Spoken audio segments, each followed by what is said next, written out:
नमस्कार स्वामी भक्तांनो, स्वागत आहे तुमचे मराठमोळ्या स्वामी समर्थ भक्ती या यूट्यूब चॅनलवर। सुतक ही हिंदू धर्मातील एक महत्त्वपूर्ण प्रथा आहे। घरातील एका व्यक्तीचे निधन झाल्याच्या क्षणापासून सुतक सुरू होते।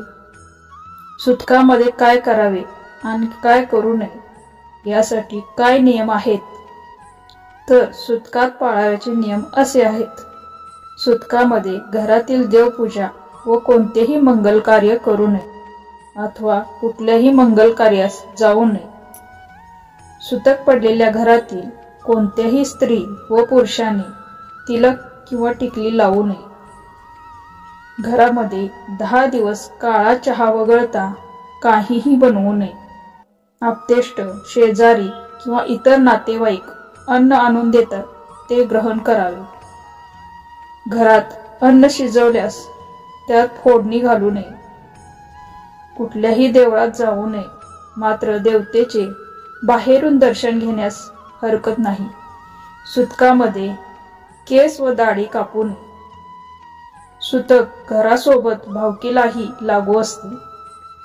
सुतकातील सदस्यांनी बाहेर पडू नये।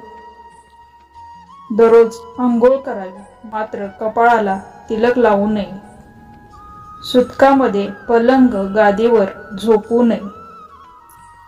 हरिपाठ वाचन, गायत्री मंत्र सोडून इतर नाम जप, कीर्तन, प्रवचन करण्यास हरकत नाही। नवीन वस्त्र परिधान करू नये।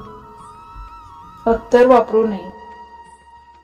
10व्या दिवशी दशक्रियाविधी असतो, ज्यात पिंडाला कावळा शिवला म्हणजे निधन झालेल्या व्यक्तीच्या आत्म्याला शांती मिळाली असे मानले जाते। 10वा झाल्यानंतर सुतक फिटते। 10व्याच्या विधीला निधन झालेल्या व्यक्तीच्या घरातील पुरुष व्यक्तीने डोईवरील संपूर्ण केस काढावे। 10व्या व 11व्या दिवशी घरातील सर्वांनी डोक्यावरून आंघोळ करावी। सुतकातील सर्व कपडे धुवावे आणि घरात गोमूत्र शिंपडावे। 10वा झाल्यानंतर 3ऱ्या दिवशी 13वा विधी करावा।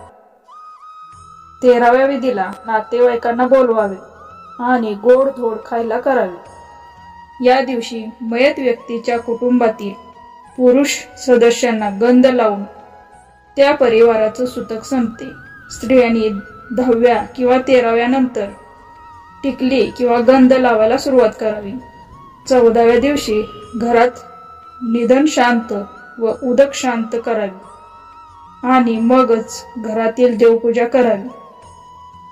त्या दिवशी खांदेकरांना, नातेवाईकांना गोडाचे भोजन द्यावे। हा व्हिडिओ आवडला असल्यास शेअर करा आणि चॅनेलला सबस्क्राईब करा। धन्यवाद। श्री स्वामी समर्थ।